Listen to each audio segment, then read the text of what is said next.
And I'm just Okay. for... We are live. Baba Awesome. Booey to y'all. Hey now, hit him with the hind. This is OmniDog talking to you from YouTube. Tonight we've got experts on the X-Men. This is going to be a focused, dialed-in show like Cyclops' vision, man. We are going to focus like a laser beam and talk about the X-Men with three solid, famous X-Men experts. We have, all the way from New Zealand, Peter M. Good afternoon or evening or morning, I guess. I don't know where you all live. We also have, from near mint condition, Omar. Hey, everybody. Thanks for having me, guys. Thanks for being here. And, of course, the Omnibus Collector himself, Mr. Ryleymo. What's up? Slurping up noodles. It's dinner time. I just got home. Yeah. Okay. We are talking X-Men, and we have a lot of interesting X-Men questions because the reason I'm moderating and these guys are having a panel discussion is because these guys know X-Men, and I'm coming at it from a position of I know a little bit about X-Men, just enough to make me dangerous, but I want to know more. And so that's how we're going to treat this, and that's how the chat can treat it. We're going to try and learn more about the best of the experiences of these three esteemed gentlemen. So I'm going to start off with the obvious question, because this is for my edification. Just say that I know I know enough about the X-Men that I can, tell you who the major players are. I know what the major events are. But I haven't been like reading from issue 1 up to issue 600, like that. What's a good starting place for new readers, in your opinion, starting with Krisis? What's a good starting place for me? Well, look, my opinion is that first, that anybody should feel free to start on any comic that looks cool. And this whole idea of preordained starting places is a little bit of a myth that we've created as obsessive fans. But fine, let's go with it. I think that there's 3 obvious start places, and it depends on your taste. You either start from the Claremont era with Giant Size, although that was written by Len Wein, but then Claremont takes over with number 94. But you've got to like Silver Age comics. If you know your X-Men and you're willing to do something modern that's like a little weird or transgressive, you start with New X-Men by Grant Morrison in 2001. And if you're looking for something that's like new but a little bit more mainstreamed, then you skip New X-Men and you start with Astonishing X-Men from Whedon and Cassidy. I wish that I could say also X-Men 1 from 1991 with Lee and Claremont, and then Lee, and then later Lobdell and Kubert and stuff, because I think it's a fun series that actually aligns with the animated series well, which is what a lot of people know X-Men from. But there's just no great way to collect that right now, and it's not even super well covered digitally, even on Marvel Unlimited. So hopefully in another couple of years I can give that as a 4th starting place, but I can't really fairly say that now. Okay. I've read Astonishing X-Men. I've read New X-Men, so that's good. But what do you think, Omar? I think Peter M. took all my answers. I'm just kidding. Yeah, I remember to not go first. So, and dude, you talk so quick. I'm like, oh shit! I think he took all of them. Okay. So I think for me, what I usually recommend to people is probably one of my favorite X-Men stories is God Loves, Man Kills. I think that's a really good jumping on point because it shows how good the X-Men can be, how good of stories they are, and you don't really have to have that much background information on the characters other than, they're mutants and they're different. But it shows the true potential of how wonderful these stories can be in just a matter of like 64 pages or so, or however many graphic novel pages there were. Yeah, so it's just a one shot. It's collected in the Uncanny X-Men Omnibus Volume 3, and also a hardcover and trade paperbacks and the original graphic novel. So it's out there. Anybody can read it, and I think that to me is the one that I usually recommend to people. Mm-hmm. But I agree with everything that Peter said too. All those are wonderful stories. Claremont, you can't go wrong with Claremont, baby. And do you have your mouth full of food, or can you answer that, Riley? I'm good.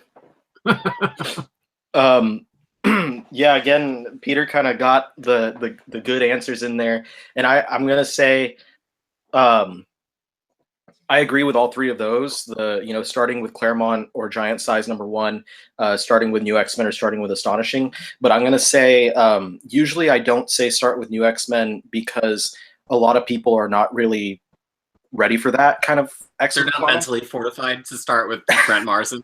Yeah, because it might start, you're like, okay, cool, and then it kind of goes into some things where you're like, oh, right, what am I doing here? And Whedon's Astonishing is just a lot easier to take in. It's this bombastic action movie of a comic. It's like the Avengers, but it's the X-Men comic.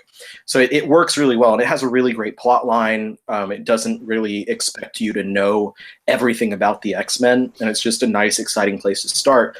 And it's available in trade paperbacks that I believe are still in print, so that's a good place to start. And usually I do recommend that over Claremont because I know a lot of people, Claremont's run is really daunting because it's like not all of it is collected. It's not as easy to get. And also a lot of people are not into the Silver Age or even sometimes Bronze Age stories, in that, the early Claremont was, it's not the easiest to read if you're more of a modern comic reader. So I'm going to say Astonishing would be my spot to start at. Okay, awesome. I I can say that of all the characters that I've read so far, my favorite is in fact the Stepford Cuckoos. I think they were a great creation. I just love Really? them. Wow. I do. They crack me up. It's such a modern creation too. That was all Morrison. Yeah. Mm-hmm. Yeah. Well, Oh, sorry. No, go ahead. I think, and a terrific example of something that you'll hear me lament a lot, and maybe we'll get to, of one of these like 2000s era characters actually getting something to do and being important and being given a through line and changing. Like those characters, possibly because they started out as identical twins, have really been allowed to grow and have interesting roles and stories right up through the current Jean Grey run. And that's over the course of over 15 years. And I think a lot of those characters that we met in the 2001 to 2005 range actually are just exactly the same or have regressed a little bit. Like I compare that to Hellion, where his only growth is that he has machine hands and everything else about him is like more immature than he was when we first met him in Academy X. So I think the Cuckoos really got the plum assignment there. I would say that's probably to do with the writers, though. Like somebody that just really wanted to branch the characters out. I think Bendis used them quite a bit. So I mean, he's known for doing stuff like that, though, taking characters like Squirrel Girl and Luke Cage and kind of like putting them in the, on spotlight. So I think it's pretty cool. I don't think anybody really cared about Hellion except for maybe like the original creators, sadly, because I feel like Colin Yost wanted to kill him off. No, actually, no, they did use him. You're right. They gave him the metal arms. Well, while we have the camera on you, Omar, wait, how come it's not switching? Has it been switching? It's been switching. Okay, good.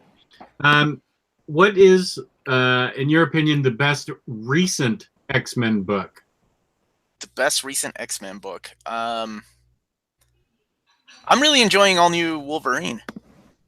I love that series. That's the one with X-23? Yeah, that's the one where she dons, Wolverine's costume, and she has a little sidekick, little mini clone of herself, who also has a Wolverine that can talk now. It's just a lot of fun. I know you like Gwenpool, so I don't know if you've read it. You don't have to know that much about her other than she's a clone of Wolverine.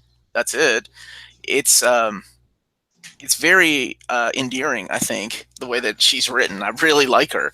I was never one of these guys that was like all about X-23 or anything. I thought she was I didn't see a point to her because she was exactly the same kind of tortured origin as Logan. So I didn't understand why they went, other than the fact that she's a girl. But in this new series, I really like her. She's grown on me a lot, and it's been my favorite. It's the one that I look forward to the most, reading all the new X-Men titles. It is, as a matter of fact, all new Wolverine is sitting in a pile. It's the next thing for me to read, and what's on top of it, I'm 3/4 of the way through 4 Kids Walk Into a Bank. Oh yeah, heard that was good. Yeah. Like I wish I could recommend X-Men Blue and X-Men Gold, but I haven't. Me personally, I haven't been digging them. They're bad. But all new X-Men or all new Wolverine, yeah, that's a really good one. Honey Badger, that was her name. That's her nickname. Mm-hmm. That's her code name that she chose for herself, Little Gabriel. So yeah. And Riley, did we see Chewie there for a second? Yeah, I'm babysitting him during the show while Megan's watching Millie. And he's Millie's, just wandering. Millie's your other dog? Yeah, she actually busted my nose the other day. That's what I heard. Yeah, I tried to grab her from behind because she was licking some dishes in the sink, and she just slammed her head back into my nose, and it's bruised, but I don't bruise very easily, so you can't really see it.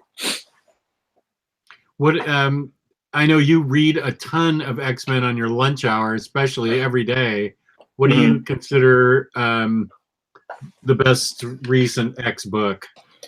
I mean, Omar kind of hit it on the head with All New Wolverine, because like I do enjoy the other X books that are out there right now, but that one's just the one that's the most it's the easiest to just jump on into. You don't have to worry about tons of different what's going on with all these different characters.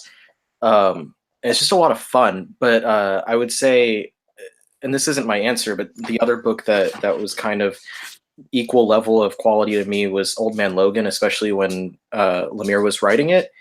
But the most recent X book that really stuck out as something just crazy good to me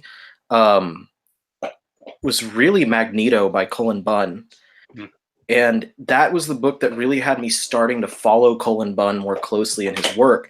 And even his Uncanny X-Men that followed that was really good, but it suffered from I'm not a fan of Greg Land, as I've mentioned a lot on the shows. So that to me it suffered there. And then he's now writing X-Men Blue, and the most enjoyment I get out of X-Men Blue is just in the idea that Cullen Bunn is leading them towards having those original 5 time-displaced X-Men ushered back into their time or whatever.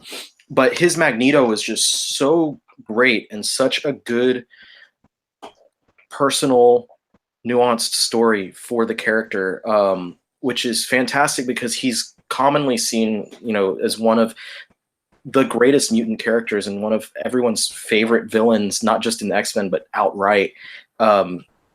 He's just a fantastic character, and I think that he really captured that in that series.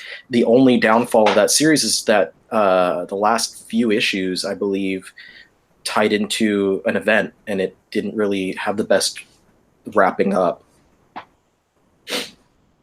But otherwise, it's available in, I think, 4 paperbacks. It should still be out there and readily available for anyone who wants to check that one out. You're not getting me all jacked up for a book that's out of print, then? I don't think so. Okay. I can double check. Peter, what, in your opinion, what do you like for recent X-Men books? Well, I have to agree with Omar about All New Wolverine. I've read hundreds of issues of current Marvel to try to get caught up, because I kind of quit after Secret Wars for a little while. It hurts. It hurts, Peter. It hurt. Most of it hurts, and All New Wolverine is so clearly above and beyond the rest of it. Like, even at its worst points, it's which the last arc prior to this one that's running was like a little but even then it's better than the majority of other, not just X-Men books, but Marvel books. I would also in current books, I love the Gen X book. I feel like that's a whole other conversation, but I think Christina Strain is like killing it with these characters that I don't give a crap about, and that is the sign to me of a great X-Men book. When you've like subverted my needs of the cast that I want, then it gets great. I loved Magneto, but the one I'll highlight that I'm willing to bet a lot of people haven't read, and I currently have 100% success ratio with recommending it, and I just recommended it to Jess, is Storm by Greg Pak from Marvel Now.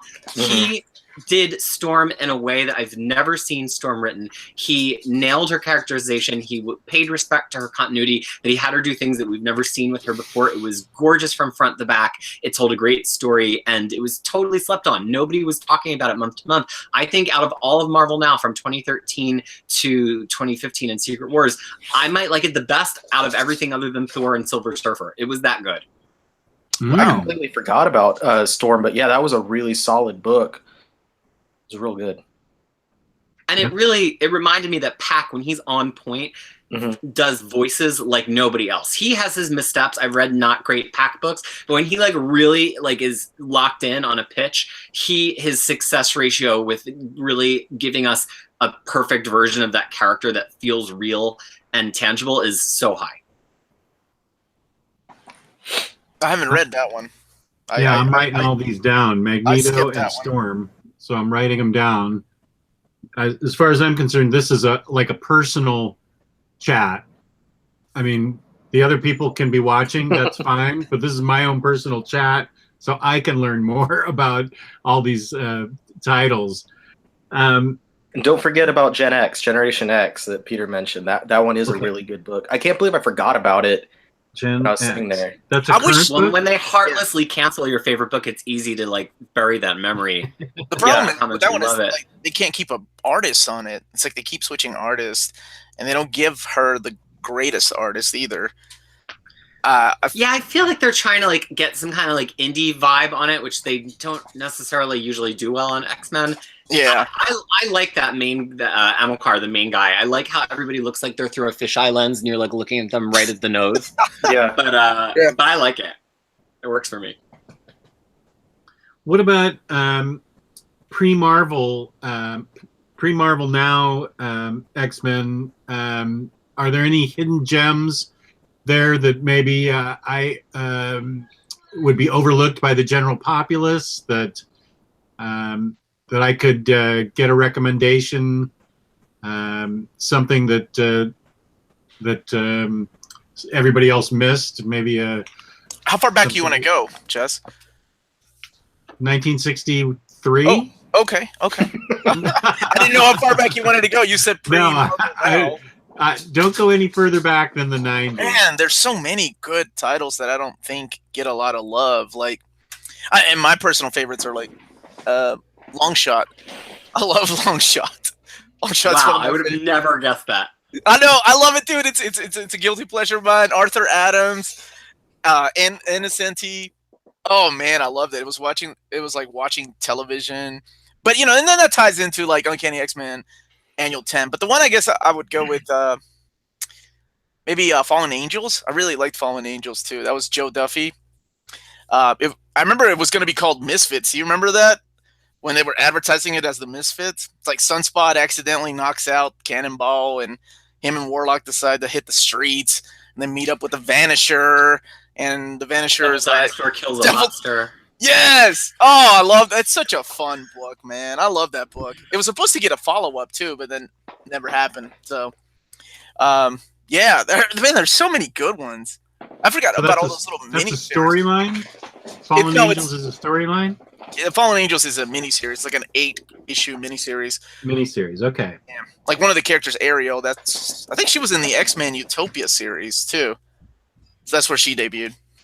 Okay, Fallen Angels. How about you, Ryan? Do you have any?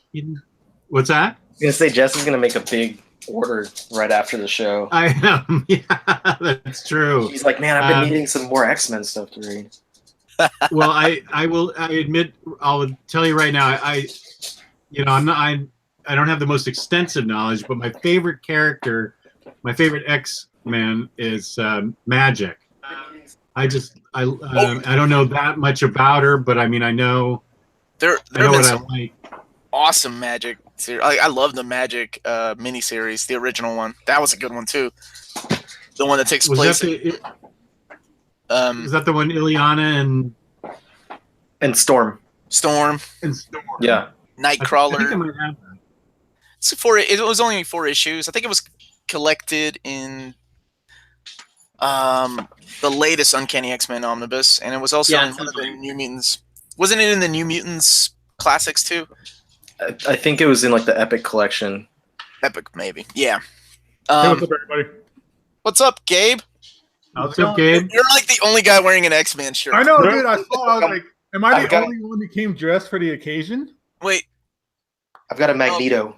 Okay. No, but mine's cooler though. Mine's a X-Men 4 cover. Yeah, well, Nice. you can shut up. Yeah, so there.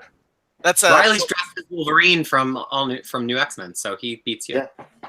and I just need like an X right here. X-Men 4 is post Claremont, so I don't know if it's that cool. Even though it's Jim Lee, though. It's the first appearance of Omega Red. Come on. You're right. It is the first. That's a fact. You're right. And Peter, what do you think is a good pre-Marvel Now hidden gem that maybe other people overlooked? Gosh, there's so many. There's so many of those like side short X-Men series that are not runs in the main title. I think Nightcrawler had an amazing series in the earlier 2000s. It's only 12 issues long, seriously out of print, very fun to read.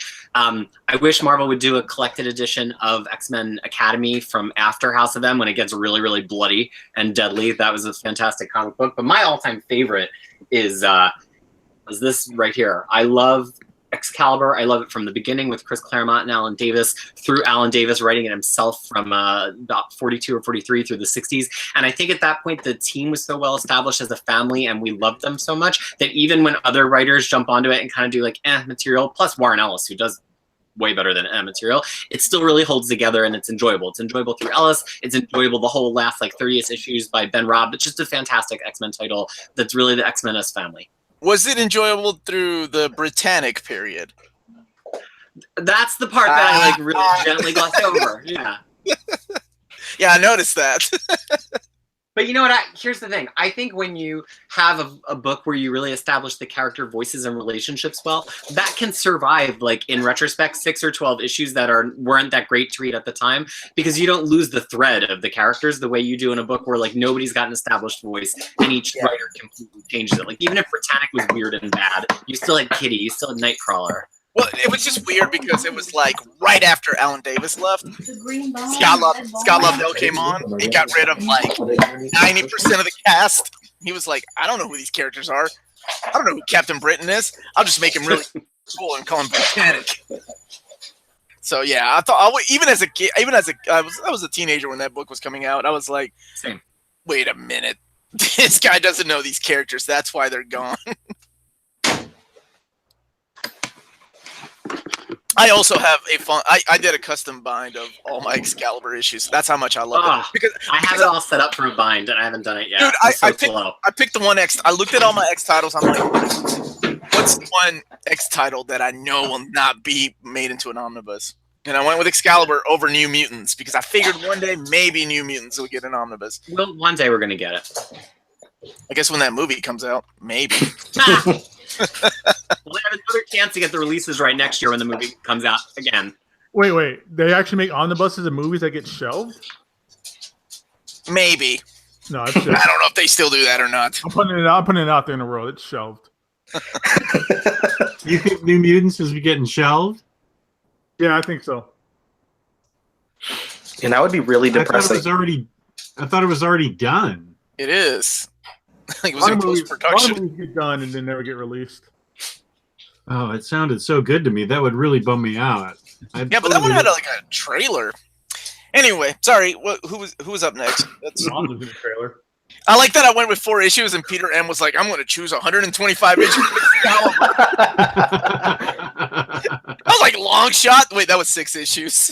I said Nightcrawler first. Well, true. That was a good series. You're right. That came out like with Iceman, had a miniseries, and then Cyclops. I remember those. No, I don't mean the mini. I mean the Roberto. You meant the stuff with Derek Robertson. Good. Yes, he's like a creepy supernatural investigator, and he like finally kind of has a hint of romance with Storm that like Claremont had always teased at. It just like really made me feel like somebody had been paying attention to Nightcrawler and didn't just pitch something that they needed a guy with a tail for. Those trade paperbacks are out of print and really expensive. Yeah, they are hard to find. Super, super hard to find. This is the Nightcrawler one? Yeah, the ongoing Nightcrawler with Derek Robertson on the artwork. I think there were 2 trades of that. Right. Jess is like, I got that. I do. I don't even like Nightcrawler, but I own that. That's pretty much true. Where did I put those? Here they What, are. you really do own it? That's funny. It is fun. Like there are people that dress as Nightcrawler that don't own that. Are these the two you're talking about? What? Yes, those are the two I'm talking about. Fucking Jess always got to whip out his "I have every book" dick. I just knocked over my rogue Yeah, figure. I to could get do that if we were in my garage in the stacks. Then I would have access to every book ever printed. All right. I see a challenge. Oh, now it's a measuring contest. Yeah, these are not only do I have these copies, but my original copies got destroyed in the flood, so I had to find these twice. It was not that easy. These are half-price books finds. Dang, man. But that was a great series. It just got dropped out of nowhere. Nobody was picking it up, but it was so under the radar. Yeah, it was. I wasn't That's the time expecting we were much. doing a lot of stuff like that. I was like, was that after House of M or was that before House of M? It was after, right? I'm trying to Say think. pre. I can't remember. It was around that era, though. Yeah. Um, Well, because that's also the same time when they had the what was the book called where it was a bishop as kind of like a detective. oh, District X? Yeah, there you go. Yeah, District X, which was another great kind of under the radar book that just got dropped off of nowhere as well. That Nightcrawler series, 2004. So that's like the era where Astonishing was just about to start up and New X-Men was drawing to a close. It's like a new age. I think if Jess shows the spine, I think some of those, like the Rogue and the Gambit series from that period, actually said New Age on the spine as like a brand Oh, new. you're right. I love those New Age books, too, the covers to them. Yeah. Like the very first ones. Those were cool. A lot I of feel Craig like- Land covers on that Gambit series. I bet Riley loves them. Oh, yeah. You know, it's always been a problem with X-Men solo books, though. They never seem to sell. Unless, you know, you're That's Wolverine. Wolverine. Gambit went on, what, 25 issues, I think? The Fabian Nicieza run with Skros when they started it. That might be the longest X-Men title besides Wolverine. So anytime I ever see these titles, it's like, I really want to read them, but I know I'm going to waste my time. Because in the end, they're not going to amount to anything. Which is sad. Damn. That sounds like your philosophy on life. Yeah. Pretty It really depressing, dude. It really is. And then I remember important things kind of happen in some of these books. Like, was it the Rogue book that Sunfire got his legs back? If I remember right? Because remember, Sunfire got his legs cut off, and then Apocalypse gave him new legs, and that horrible Peter... Well, I know you like it, Peter. But the Peter Milligan X-Men run. No, I do not. Do not say such things about me. Slander or libel when it's said out loud. Slander. I could have sworn you took... When we were in a forum, you took up for that run. No, Milligan. Okay. I think the only thing I've ever liked by Peter Milligan is Ecstatics. He puzzles me. Some of those British authors I just don't get. Like, I'm like the one person on earth that hates the Legion X-Men Legacy by Spurrier. I just don't understand it. It's like it's written in a different language that I don't speak.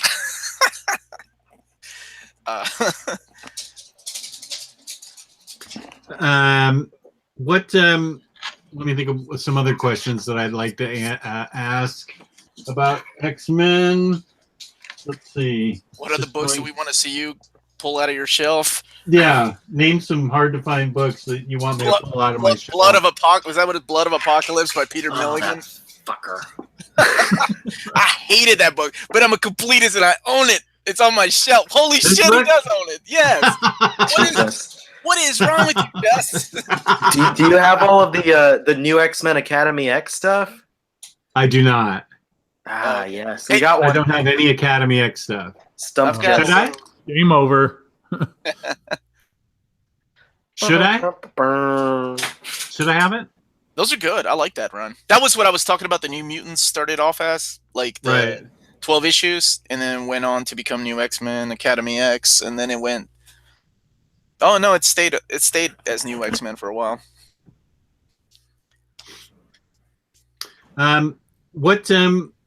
If you're a typical X-Men fan with an X-Men mentality, what type of books do you think you'd enjoy from the non-big two publishers, like Image or Dark Horse or Boom or something? Is there anything out there that you think an X-Men fan, like a hardcore X-Men fan. God, yeah. Is there something out there that they can read and enjoy? Plenty of manga out there, but I'm not gonna go there, Jess. Go ahead. I think Umbrella Academy is an example of if you yeah. like mutants, if you like, this kind of characters. Like I love Umbrella Academy. I think that's I just read that for the first time a couple weeks ago. I loved it. It's a great series. Yeah. It's the same thing we've seen in the X-Men, but I just like how gritty and dark it was. It was awesome. I loved it. I'm looking through my books now. I guess in a way, Deadly Class, things like that, where you have maybe because it's a school of assassins.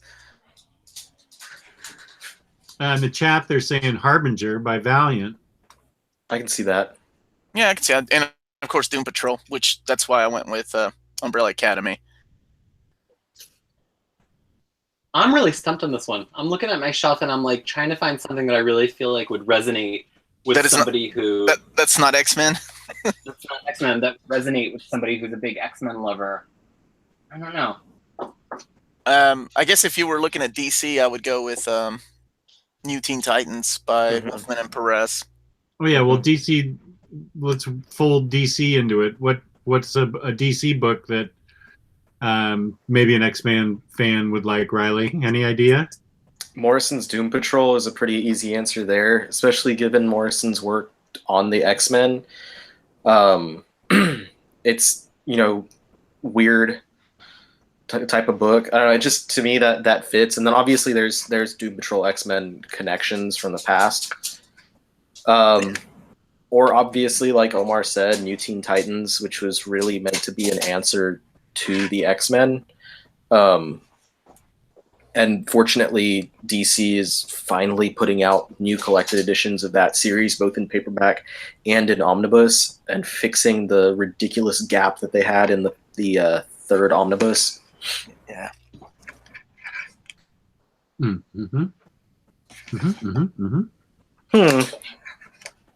we lose Gabe? We lost Gabe.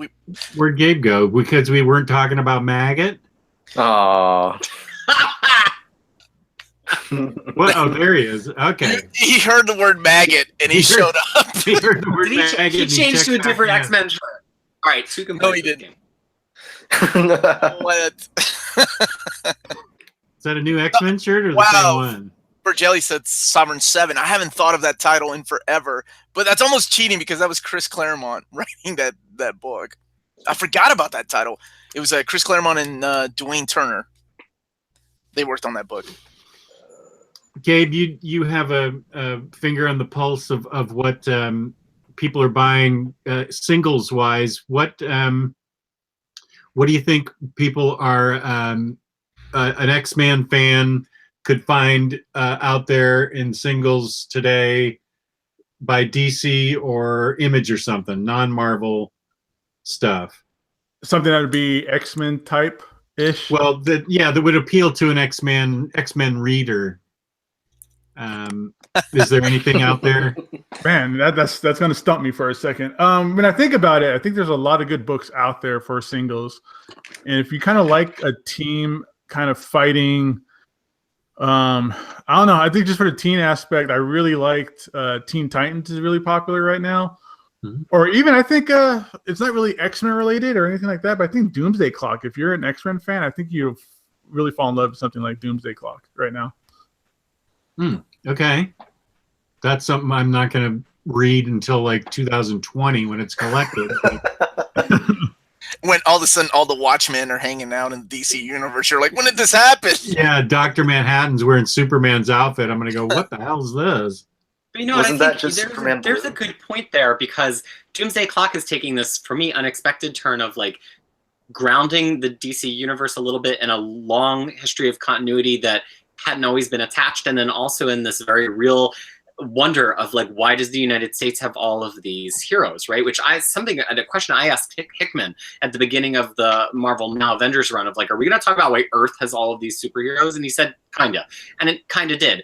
And I think we tend to think about X-Men as representing like oppressed people and team as family and like this small group of influences. But X-Men is very much about acknowledging history, and it's also very much about like the interaction with the super and the real. And I think that Johns is really driving Doomsday Clock there. I did not like the first 2 issues, and I thought issue 3 was like Watchmen caliber. I feel like it finally got that great. So I can understand that. I definitely understand that. I haven't read issue 3 yet.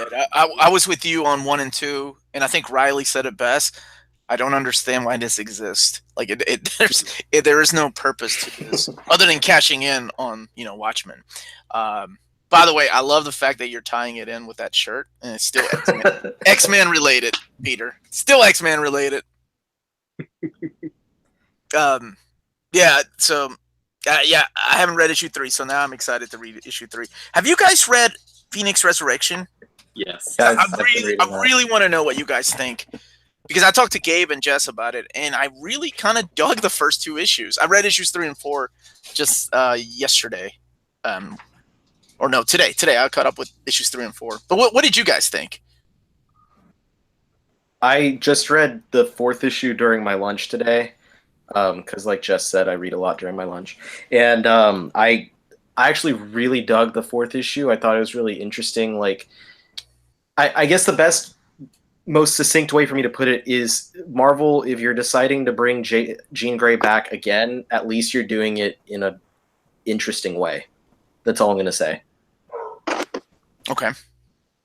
I would say I loved the first issue, and it actually caused me to go read 4 Kids Walk Into a Bank. So I was like, who is this Matthew Rosenberg? Why is he so talented? That's why you recommended it. I was like, where did this come from? Okay. Now it ties in. But that first issue had so much like weirdness and this sense of like unsettling dread that had settled over the team. And since then, I just feel like we've gotten like way too much of the secret Jean world, which I'm assuming is some manifestation of the White Hot Room, although maybe not based on 4. And like way too much of the X-Men just encountering these random foes over and over again. And by the end of 4, I was kind of like, just fucking get over with it and bring her back. Like, this is not interesting. I'm not going to go back and read it again. I'm pissed off that they sent Old Man... spoilers, I'm talking about issue that came out this week. Me off too, I'm pissed off that they think of all of the X-Men that Old Man Logan should be the one to talk to, like, weird, suspended in time Jean. Clearly, that answer is Storm. I hated that dialogue. I yelled out loud. That's awesome. I hated the dialogue of like, "This isn't your Jean, Cyclops," and I was like, yeah, "No shit, it's not your Jean either." Yeah. Come on. I mean, the one way I was willing to forgive that is like, if we're thinking back to the new X-Men era, which is like the last time that Jean was alive, like Cyclops was cheating on her, and she and Wolverine had just been through that experience where like Wolverine got reconstituted from like a drop of blood or something, right before they came right back to the Magneto stuff in New York. So like, if you're thinking about the person who just died and the person who should be talking to them as they're coming back to life, maybe it makes sense to send in Logan, because like, who knows, maybe he got older. Jean doesn't know. And that was like the way that I like fan wanked it for myself, but I still didn't love it. Yeah, I was in love with the first, the mystery in the first couple of issues. I thought it was pretty cool. It was very Twilight Zone-ish. I compared it to the last couple episodes of Quantum Leap, where she's in this world where all these dead people are, like Annie and things like that, and all the characters you're like, oh, that's so and so, right? But yeah, you're right. By issues 3 and 4, I'm like, where's this going? And is it really gonna just be like, oh, she's back because egg or whatever the hell's going on? So I had high hopes for that, Vinny. But Gabe, I see in the Facebook group all these variants on on Phoenix Resurrection. What are those? Those are different variant covers that J. Scott Campbell did on his website. So you can only get those through his website right now, I think. Oh, and they're all signed by him? Yeah, they're all signed. Because those are, I don't doing versions where he's doing remarks on them as well, and other cool things. Because I don't collect singles, but I was looking at those kind of longingly, thinking that are really nice. Yeah, I like all the different suits and stuff they have on her. Yeah, they looked really cool. Real quick, I'm going to backtrack on that when we were talking earlier. Just I think another good singles, like even like a mini series for like newcomers for X-Men. I don't know if Peter and everybody else has gotten on this yet. I think me and Omar talked about it, but Grand Design. I think Grand Design right now is a 2 issue. 2 issues are out right now for it, and more are coming out towards the end of the year. And I think those are all the good. Yeah, no, good those books. are solid. I like Those those. are the books. X-Men books. Yeah, the X-Men books by Ed Piskor. I was like, I Harvey love how Picard. there's this like resurgence of people suddenly reading Silver Age X-Men as if it's really thrilling because they read Grand Design and Piskor did this. I've seen so many people who are reading it and like tweeting and blogging about their reads, and I'm like, I kind of feel like this old guy's like, I know better than you, kitty, because Well, they're in for disappointment. Yeah, I mean, I love a lot of Silver Age X-Men. There's certain issues that I value and treasure, but Piskor definitely makes it sound a lot more exciting than it is to actually read. Oh yeah, Absolutely. I remember when I was reading through everything, and I started with issue 1, and like it was a drag to even try to get through 1 issue a day. Like at the beginning of that series, by the time I got to the Silver Age Volume 2 Omnibus, like I started to give up hope, but then all of a sudden there's like all these awesome artists coming in, like Steranko and stuff like that. And Neil Adams had the run on there that was just phenomenal, in my opinion. Co-plotted by Chris Claremont. That was his idea. Remember, it was his idea to send the Sentinels to the sun. So that was a huge redeeming factor of like Silver Age pre-hiatus X-Men for me. Was just like that Neil Adams stuff. I was like, holy shit, this is So like that's like 4 issues of the awesome. run. Do what? Yeah, I said that's like the last 4 issues of the run you're talking about before it I goes think it's like to 10. reprints. Do you guys? This is my personal question because I've done this. Do you guys go back and reread everything? Like, have you ever done a chronological read of the books, including the miniseries where they tie in? Because I've done that in my life. Now I'm 39. I've done that 3 times in my life, and it took me a couple of years because there were so many tie-ins. There's so many miniseries. There's so many, spin-offs. You have, Uncanny X-Men that became New Mutants. And I even read anytime, because I was a series collector, X-Men collector, anytime the X-Men ever appeared in a book, like I would buy an issue if they were in it, especially if it was the 80s and early 90s. Did you guys ever do that? That's what I was trying to do with my basically every day was like a month for me. And I made it through Inferno before I was like, all right, I need a break from classic stuff. And I jumped like all the way to Brubaker or something. Because I was like, I knew after that point, I was going to start getting to where I was going to need to read like a lot. And it was hard enough for me to keep up with X-Men, X-Factor, New Mutants, and then starting up on Excalibur. I was like, damn, I work too much for this. It's easier now, I think, with trade paperbacks, but I was doing it with like singles and then some reprints and masterworks. Yeah. Did you ever do that, Peter? You ever find yourself like reading? I mean, that was originally my intent with when I got back into collecting in 2010. I've told the story now 100 times of I just wanted my freaking Uncanny X-Men shelf, and that became then I just wanted my all X-Men ever. Yeah. And I tried to start doing it from like the beginning, the pre-X-Men. Like I started with like Rise of Apocalypse, and there's just not enough fast stuff at the beginning, and I think you set yourself up for failure if you're like going to read all that pre stuff and then read Silver Age.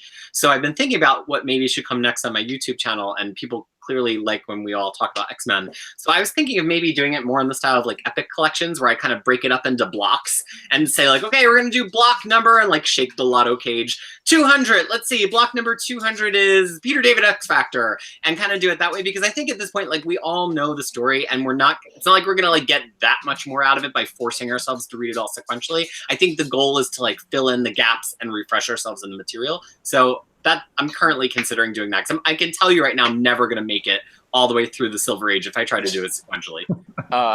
Yeah, I remember issues of X-Men like with Frankenstein's monster, or just pushing myself through them. And even some of the 80s stuff was pretty hard. What was the miniseries Beauty and the Beast? Do you remember that one with Dazzler and? Don't make me put my Dazzler shirt back on, because we can talk about it. Dude, I hated that story. And I pushed myself through it. I read all 4 issues, but and I did that a lot. I did that with every X-Men related things. I was a glutton for punishment. Maybe that was the way I thought. Like maybe I in order to appreciate a good story, I gotta get myself through these maggot stories. Hey, come on, man. Well, you know, and a lot of fans are going to be recreating the misery of reading X-Men like in the pre-Morrison phases. They all excitedly pick up that Revolution omnibus with Claremont's name on it and then find out what's inside in a couple of months. There's a lot of periods that if you're doing a sequential read, get real sad all at once. If I'm looking at collected editions of X-Men, Phalanx Covenant, Operation Zero Tolerance, Inferno, Wedding of Cyclops and Phoenix, Onslaught, Road to Onslaught, stuff like that. Just random books. What's any Wolverine book? Just like a collected edition. What's a fun collected edition for me to just drop in that I can read and enjoy with the modicum of X-Men knowledge? I mean, I know everybody's looking at their shelves. Everybody's turning around looking at their shelves. Good. Yeah. My X-Men are downstairs. Like, just a random series? Yeah, just a random fun series that you think X-Men, yeah, that's a fun. I'm going to recommend X-Men, the Draco. Said no one ever. I just want to fuck with Jess. No, not when I read. Not when it's the Chuck Austin run. Oh my god. What about good old Trial of Gambit? Oh, are you getting like referral dollars every time you show us the cover of that on a live stream? Fuck that retcon book, man. I'm trying to think what's a good fun book, man. X-Force, Kyle and Yost X-Force, which is in a pair of complete collections or a pair of OHCs. It relies on the period and kind of knowing what happened in Messiah Complex, but you can appreciate it on its own up until it hits Necrosha, and it's really good. Of course, I think the gold standard answer is Age of Apocalypse, because you don't really need to know anything before or after it to enjoy it. I don't know. What about you, Riley? If you were going to like hand somebody, they knew X-Men, they were hanging out at your house, what would you just hand them and be like, read this, have fun. I'll pour you a beer. Damn, that's. I've got one that I hate to admit because I'm not the biggest fan of this guy. What's that? It's Mark Miller, but a lot of my friends loved Old Man Logan. Mm-hmm. That is an easy one. Mainly because it's you don't have to know much about the character, kind of like what Peter M said about Age of Apocalypse. It's very unforgiving, and it's easy to read, like anything that Mark Miller's ever written. Yeah. But I think that would be one for sure. I think for me, like, one of them, I'm a little hesitant, so I want to say, because it's not that easy to get right now, would be New Mutants by Chris Claremont, but starting with when Sienkiewicz comes on. Because that just, the synergy that they had was just amazing. Like, seriously. I think you can get the Demon Bear trade paperback pretty cheap right now, and that has some issues of their stuff, but I think it's in the Classics 3. Classics 3 is what started reprinting his run. Yes, yeah, that's hopefully correct. It'll be like the next epic. So we're about to get the epic to fill that long-awaited gap, and then hopefully it'll bounce back to the second epic. Well, I just remembered they just released a trade paperback that was like Legion something like a couple weeks ago, and it had a bunch of reprints of old issues. That, I believe, has the Legion arc of New Mutants, and that arc was just that was awesome. One of the best stories. So I guess I would say, like, I don't have that book on my shelf, but I would hand someone Volume 3 and like Volume 4, I guess, of New Mutants, and just be like, this is great, and then maybe go back if you want to see the earlier stuff. But the earlier stuff, while really good, is not as immediately engrossing, in my opinion. And then another one that I would choose, another one that's not as, I guess it could be easy to get, would be Uncanny X-Force, if you have like the complete collections. That one's really easy to dive into, but another thing I really like about it is, as easy as it is to just dive in and enjoy what you're reading right there, it makes you ask questions, and it makes you want to read more about what came before and who these characters are and stuff. Like, it's easy to follow what's going on in the Apocalypse solution and be like, okay, yeah, everyone knows about Apocalypse and this is something that's going on, whatever. And then you can have that same person be like, well, wait, what else could I read before that? Because this was really interesting. So that's something I really like. I guess I like to recommend books where I can, once they read that, I can expand upon it both before and after. Good old land and expand. I would agree on Uncanny X-Force. And there's the complete collections, which are easier to track down than the Omnibus. Mm-hmm. I like both of your suggestions with X-Force by Kyle and Yost and Uncanny X-Force, because I think they are fun books in their own different ways too. Okay, cool. Because I own the Omnibus. I Hard own to find X-Force. Omnibus. No, I own the X-Force oversized hardcovers, so I'll enjoy reading those then. Good. You know what else is a really good, really easy to get into one is Peter David's X Factor, not the newer run, not the from the first series.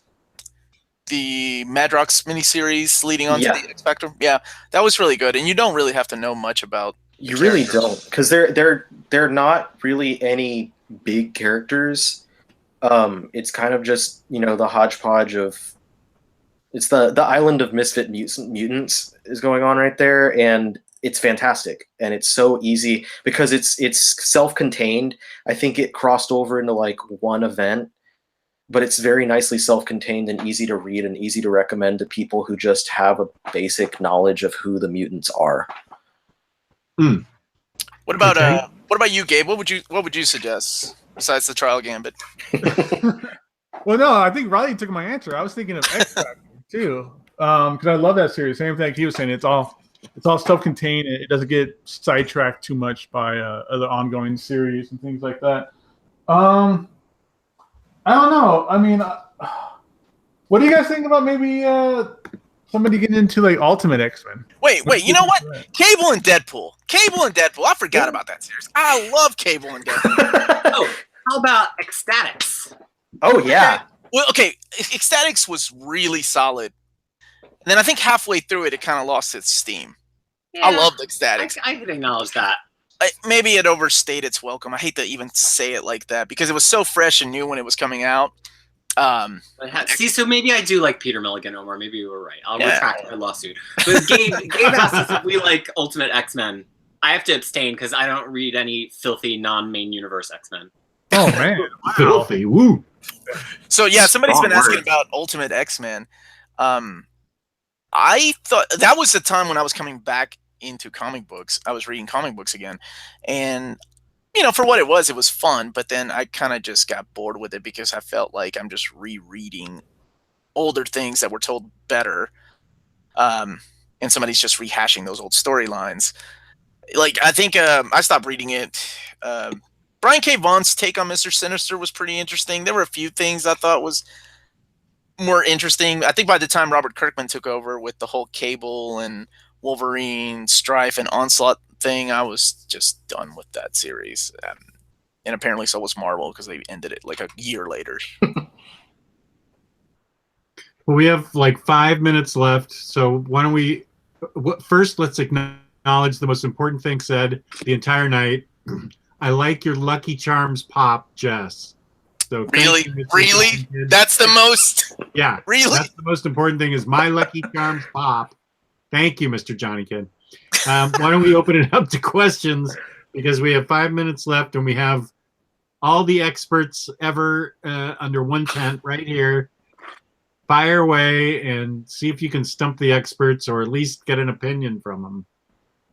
Because we've got Drag Race to go watch and Wives to go please and Blizzards to eat. Wives to go, please. that sounded a little You're different. making it sounding it a lot hotter than what it's really going to be. We're just going to watch television and Blizzards. I'm gonna go change some shit diapers or something. Yeah.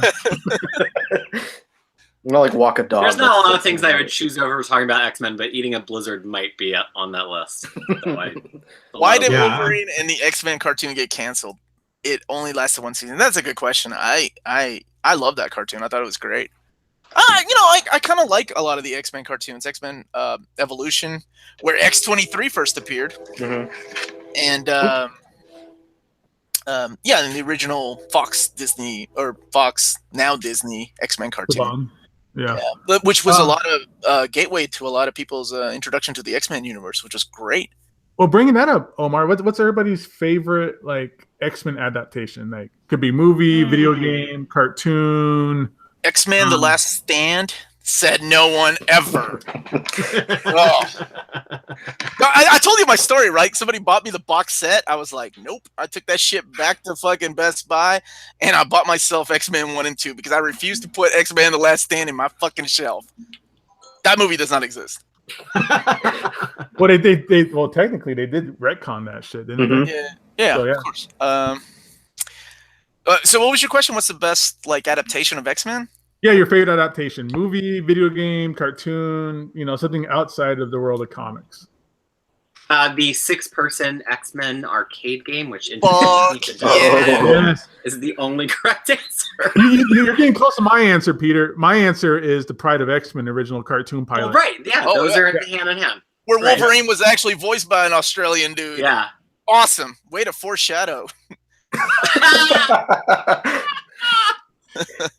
No, man, Peter, I think you got it. I love that. Like fucking Colossus. Oh, man. If I could ever buy my friends and I do that when we go out drinking at a bar. We still do the Colossus. Like, if I was ever going to buy a stand-up arcade game, it would have to be the X-Men game or the TMNT 4-player game. Dude, they have there's an arcade out here in Austin called Pinballs that they have those arcade cabinets, and they sell all of their cabinets. I think the X-Men was like $5,000 or something. I mean, save up. There you go. Let's all pool our money together, Kickstarter or something. There's a 4-player and a 2-player version, but nobody wants that weak shit. Yeah, it was a 6-player. The one with the 2 screens and it like wraps around and It's a beautiful arcade. That's a damn good answer. I don't think I can top that. Good job, Peter. Shit, yeah. Let's see. Do you want to grab some questions from the chat, Jess? We'll let you. Somebody wants to know what we think of Remender's Uncanny Avengers. I thought it started off pretty good, and it was okay towards the end. With what was X-Axis? Was that the crossover to the end of it? Yeah. And then he had 6 issues after that, which was not collected in the omnibus for some reason. Oh, because it was volume 2. Gabe, what do you think? Uncanny Avengers, thumbs up or thumbs down? Thumbs up. I enjoyed it. I enjoyed it a lot. It was fun. It had its issues and everything like that. But yeah, I'd give it a thumbs up. It was worth the read, especially if you like Uncanny X-Force. Yeah, it was kind of like a sequel to Uncanny. Yeah, it ties right into it. Not definitely not as good, but thumbs up. Thumbs up or thumbs down? I'm gonna give it a thumbs up. The first arc there's parts of it that are Avengers books and there's parts of it that are X-Men books. The first arc was more of an Avengers book outside of the part, that one issue wherever they talk about the M word. And then the last arc was more of an Avengers book. And those were the 2 arcs that went into Axis, and it's, dealing with Red Skull and stuff like that. And then the arc after that didn't get collected in the omnibus, the second volume, that's an Avengers, mostly an Avengers type of book. But the middle part was strongly a sequel to Uncanny X-Force and a sequel to like the Dark Angel saga and stuff like that. And that middle part, that greater chunk of the series, was just completely balls to the wall. Thumbs up for that. Okay. And it is exactly the clock just ticked to 9:01. Do we have a couple more minutes, or is your blizzard melting and drag race is starting? I'm okay. I can hang. How about you, Peter? Do you have 5 more minutes? I can resist. I might vogue a little just to warm up, but I'll be fine. Okay, well, we'll set a time limit of 5 minutes from now, which is 9:07. Then I'm going to cut it off so these guys can go have their lives. So we need more questions from y'all. X-Men fans, any hope for Fox's Dark Phoenix saga, or did Apocalypse crush all of our hope? Riley. Man, Apocalypse did crush me, but it's not Bryan Singer.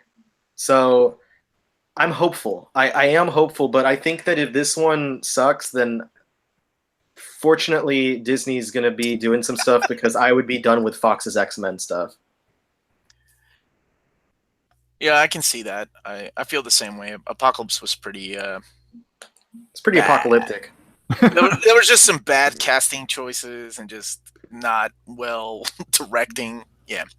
Oh, I thought the casting choices were like the only good thing about that movie. I think Alexandra Shipp was like an amazing Storm. I thought they I liked her. Please don't say you liked Olivia Munn, because we. No. Okay. I was about to part of that movie. We get who's like vaguely Asian and also will look good in this bathing suit that won't be a total like completely uncomfortable. But did it look good in the outfit? Yeah, absolutely. I'm not going to say Olivia Munn. No, I mean, here's the thing. I think they actually like as a how can I say this that won't be wrong? As like an actual depiction of that Psylocke could be badass. It wasn't terrible, but it just was so out of place, and they should have saved her for some other movie. Yeah, I thought that in Apocalypse, the scene with Angel, the total metal scene, was pretty dope, and then Quicksilver got a pretty decent scene in there too, to the tune of Eurythmics, if I'm not mistaken. Mm-hmm. Yeah, it's kind of a movie of like interesting scenes, and that just like doesn't make sense at all. It's very vignetted in its and it's composure. Weird. I love Days of Future Past, and that was also Singer. I thought that was a great movie. Probably my favorite X-Men movie. And I loved personally, like when the question about like other X-Men media and stuff, I was gonna say like when I first saw First Class, that blew me out of my socks. Like that was a great movie. I was surprised because I was like, this isn't the original X-Men, and then I watched it and I was like, I don't fucking care because that was great. Oh, it had what's his face from the Draco in it. Nightcrawler. Yeah, gotta bring it back to negativity. All right, for future X-Men movie, each of you pick one X-Men you'd want in the movie, and who would you cast? I like the guy that did what was his name? Nightcrawler in X-Men 2. I thought that dude was killer. Alan Cumming, yeah. Yes. He's great. That dude was awesome. I would cast him in a new X-Men movie. Of course, you know my answer would always be Hugh Jackman, probably, but yeah. What about you? I want to see Quentin Quire in a movie. Yes! I don't know who I would cast. I'm trying so hard to think of someone, but I want Quentin Quire to be like the poster child of the X-Men for the world. I mean, clearly I'm supposed to say Dazzler. But I don't know. Who would you cast as Dazzler? Just out of curiosity. You know, it depends on how seriously we're gonna take her, and if she's gonna be like more towards the badass Dazzler, or kind of just let's go graphic novel, gritty Dazzler. Novel. You know, I don't know who I would cast, but I will say if you watch the Golden Globes, Saoirse Ronan, who won for Lady Bird, was pretty much dressed as 80s Dazzler. She had the short blonde hair. She had like the epaulettes with glitter on them, and she came on. I'm like, there you go, she's cast. We have it. She could just walk right onto the set just like that. But I don't know who could really play that like pop star romantic Dazzler. I'd have to think about that one. Did we hear from Gabe yet? Well, I would have said Lady Gaga like 4 or 5 years ago. Gabe, what do you think? Well, I know everybody's expecting me to say maggot, and that would be pretty cool. But actually, I was the concept that's screaming to be translated to the big screen. Oh yeah, there's nothing better than 2 giant slugs coming out of a guy's stomach. Yeah.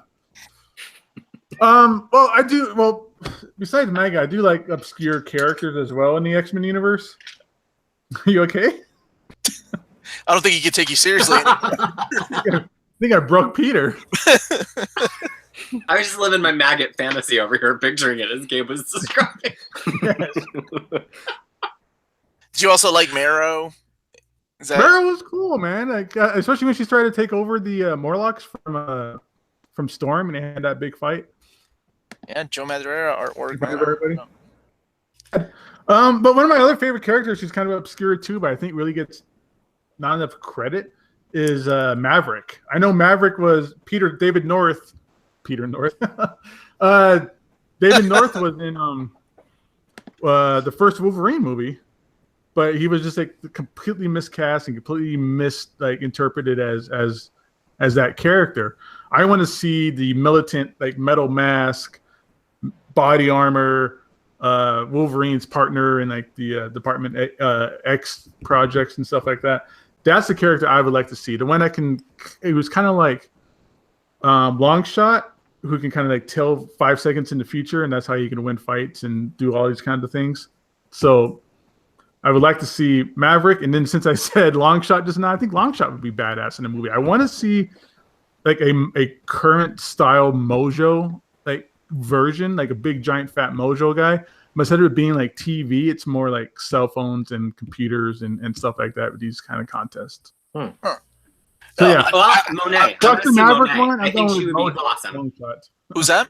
Monet. I think that would be awesome. Oh, She's like she's a character that you don't need to do like a period version of, and she's just like kind of this like awesome bitchy know-it-all, and there's no tender side. Like she just thinks she's always perfect. And I kind of like briefly was fantasizing about the woman on The Good Place who plays the what is her name? That plays the one female foil to Kristen Bell. I was like, imagine her as M. She's like so mean. I love it.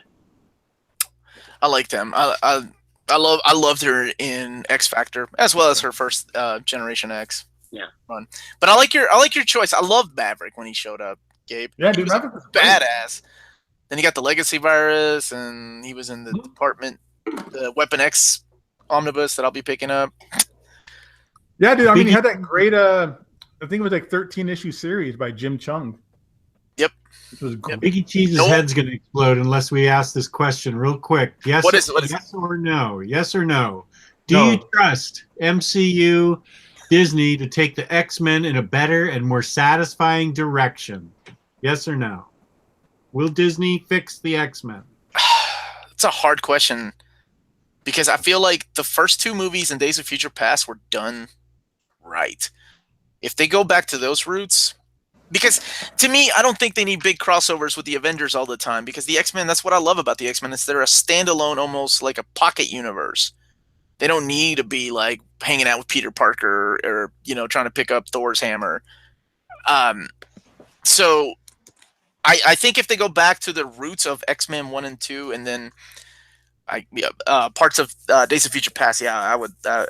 I trust that they can handle it. Yeah. How about you, Peter? Do you think Disney can fix the X-Men? I don't think Disney's doing too great at Marvel movies, if we're being honest. This could be our whole next topic, but I think that only when they pick an auteur like I'm gonna say his name badly and I'm living in his damn country. Taika Waititi, who did Thor. I just made that up.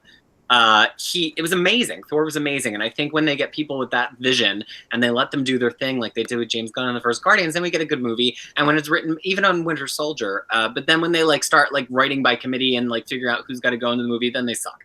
So I think and they're not going to hand X-Men to somebody who's just got this pure vision. They're going to write it by committee. So it's going to suck. My answer is no. Ooh, brutal. What about you, Riley? If they were to, kind of like Omar was saying, not make it crossover with the X-Men and stuff, like if they kept it like that pocket universe, separate from everything else, just do the X-Men, develop the X-Men separately, and then maybe one day make it a truly special thing for us to see the X-Men and the Avengers together on screen, make the audience actually want it over the period of several movies, and then do that, I think that they could succeed. But like Peter said, I don't think that's what they'll do. So more than likely, I don't think that they will succeed. Okay, Gabe, do you think that they will succeed in making the X-Men better? I think they can put all of Disney's money and creators and staff onto these kinds of films and make it better. But I think it's going to have to be a while. I think we might have to wait 5 or 6 years if they're going to restart the X-Men and kind of do it later, because there's already kind of confusion within the regular fan base of people who are still kind of confused of Patrick Stewart, Professor X, and a new guy, and things like that. I think restarting it again for a third time will really just mess things up. Well, they did it with Spider-Man. Right away. Huh? 5 or 6 years. I don't know if I got 5 or 6 years left. Well, then you could just watch X-Men 3 over and over again. That'll happen after he shuffles off the mortal coil. You just watch. If you weren't going to The Good Place, you just watch Last Stand. Oh shit! Fuck that. That's purgatory. Hell's full of repeat showings of Last Stand. Well, with a matinee of the first 2 Thor movies. the time has run out on this brilliant episode that has gone bang, bang, bang. We kept it focused just like Cyclops, so I appreciate everybody's participation and answers and took this quite seriously and still had fun. So let's start with Peter M. Where can they find you in social media and or your house? On my house. If you're visiting New Zealand, you can come and hang out in my guest room and read my X-Men collection. I am Krisis with a K just about everywhere on the internet except for YouTube. So I have a YouTube channel where I post videos daily, including a read-through of Sandman, unwrapping the books that I've been finding as I pack them to come down here, and a lot of other stuff too. And that's just my name, which has been in the chat, Peter Marinari. Everywhere else on the internet, I'm Krisis. I'm at Krisis on Twitter. I'm crushingkrisis.com. Brilliant. Omar, where can they find you? They can find me on my YouTube channel called Near Mint Condition. And they can also find me with you fine folks on the Facebook group. Right on, man. And let's see, Ryleymo, where can they find you now that you're doing videos again? Yeah, you can find me on my channel, Ryleymo, or just search Omnibus Collector on YouTube. I was gonna do a video of my a collection update, but then I got a new shelf, so I've been rearranging, and I'm like, I can't do a collection update until it's perfect. So it's not gonna be perfect because you're gonna be missing books. You're like, that comes out in a week, and if I wait 1 week, it can look bigger. But I'm gonna have another episode or another video up soon, so please check out my channel. I'm happy to make more things. And then my website, theomnibuscollector.com. I've been talking about it the past couple weeks, but I've got a really big article that I was working on that just needs to be edited, and I need to add some pictures, and boom, that'll be up there, and I'm going to start updating that pretty regularly. Otherwise, you can find me on the Facebook group that people have been mentioning, the Omnibus Collectors, Comic Swap, and Community. Come join us, have fun, hopefully. And Gabe, Infinity Watch, where can they find you? Yeah, everybody can also find me here on YouTube as well on my channel, Gabe Infinity Watch. You can find me, Gabe Infinity Watch, on Instagram as well. Facebook group, I'm there. And if you're ever in Las Vegas, feel free to come visit me at Torpedo Comics, where this Saturday, we're going to actually have the godfather of the X-Men himself, Chris Claremont, alongside Jerry Conway doing the signing. And then next weekend, his name was brought up, Matthew Rosenberg will be in the store as well, doing a signing alongside longtime X-Men penciler Andy Kubert. Wow, man, I want to go to Las Vegas now. Jesus. Yeah. I don't even like it there. Sorry. Come by anytime, Peter. We'll take care of you, man. And you can find me, OmniDog, at OmniDog's Vault at YouTube. And also I'm on Instagram, OmniDogs_Vault. And I'm also on Ryleymo's the Omnibus Collectors Comic Swap the Omnibus Collectors Comic Swap and Community. There it is. It's not like you say this every time.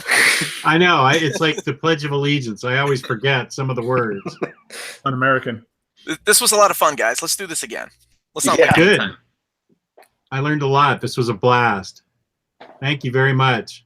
And so we will say good night, everybody. Peace and love. Peace and love. Thank you for watching. Thank you. Bye, everybody.